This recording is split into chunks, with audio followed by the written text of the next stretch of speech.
The storm had been raging for 3 solar cycles on Drakmor 4, and Tessa Quinn was beginning to regret her assignment to this forsaken mining outpost. The rain fell in sheets of liquid mercury, toxic and heavy, pounding against the reinforced windows of the research station like 1,000 desperate fists. She shouldn't have gone outside. Command would have her head for this breach of protocol, but the scanner had detected something, a faint heat signature near the flooded ravine fluctuating in a pattern that suggested distress. Tessa had seen enough wildlife die on alien worlds to know that look. Something was drowning. The exosuit servos whined as she trudged through the metallic mud, her headlamp cutting through the downpour. The ravine had become a churning river of mercury rain and runoff, and there, wedged between 2 rocks, she saw it.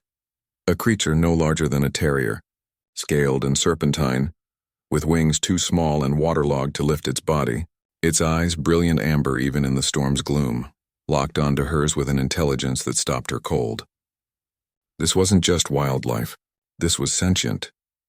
The creature, a dragon, she realized, one of the native Drakmorians she'd only seen in classified reports, released a pitiful chirp as another wave of toxic water crashed over its head. Without thinking, Tessa plunged her gauntleted hands into the current and pulled. The baby dragon fought her at first, terrified, its claws scraping uselessly against her suit's plating. But exhaustion won out, and it went limp in her arms as she hauled it onto solid ground. Mercury rain sizzled against its scales, eating away at the protective membrane. Tessa didn't hesitate. She tucked the creature inside her suit's emergency pouch, the space designed for geological samples now cradling something infinitely more precious. "Hang on. Little one?" she whispered, though she knew it couldn't understand her. Just hang on. The journey back to the station felt eternal. The dragon, she decided to call it Cyrith after an old Earth legend, trembled against her chest, its body temperature dangerously low. Once inside, she bypassed the decontamination chamber and headed straight for the medical bay, where she improvised a warming pod from a specimen tank and heat lamps. For hours, she monitored Cyrith's vital signs, adjusting temperature and humidity, feeding it nutrient paste through a dropper when it finally stirred. The dragon's amber eyes opened, regarding her with something that looked remarkably like gratitude.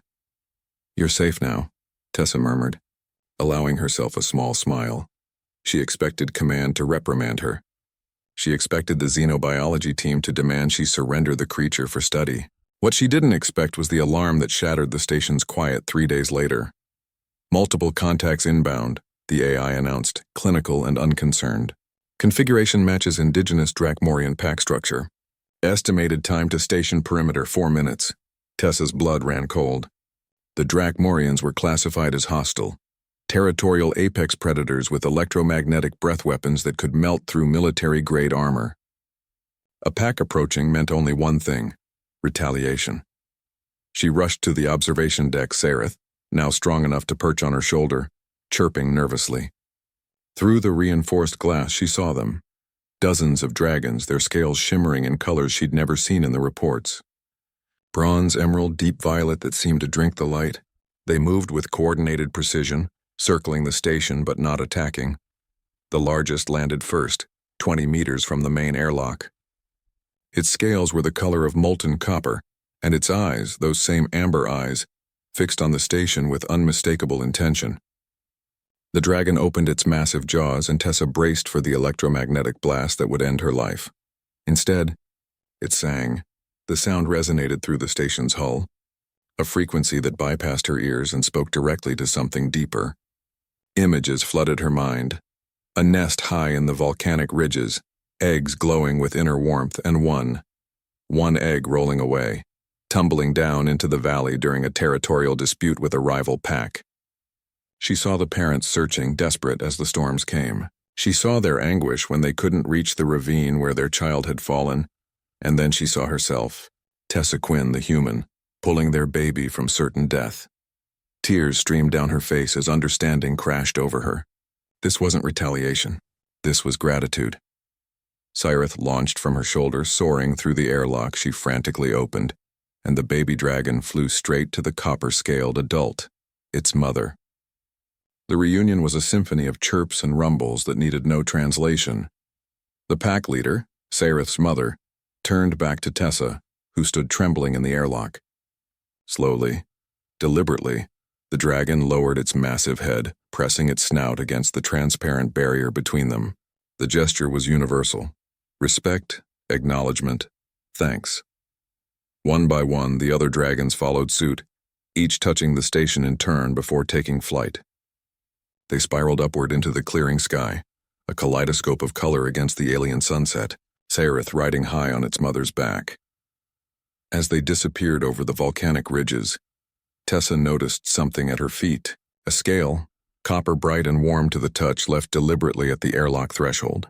She picked it up, feeling its weight, its significance. Command would want reports. The xenobiology team would demand explanations. The military brass would revise their classifications. But Tessa Quinn knew the truth that would echo across the colonies, whispered in mess halls and shared in mission briefs. Humanity's greatest weapon wasn't its technology or its firepower. It was something the galaxy had never encountered before in such abundance: compassion. And the dragons of Drakmor 4 would remember the human who showed mercy when she didn't have to, who risked herself for a creature not her own, who proved that sometimes the most alien thing in the universe is kindness, and that humans possessed it in terrifying abundance. The pack would remember, the story would spread, and humanity's reputation among the stars would never be the same.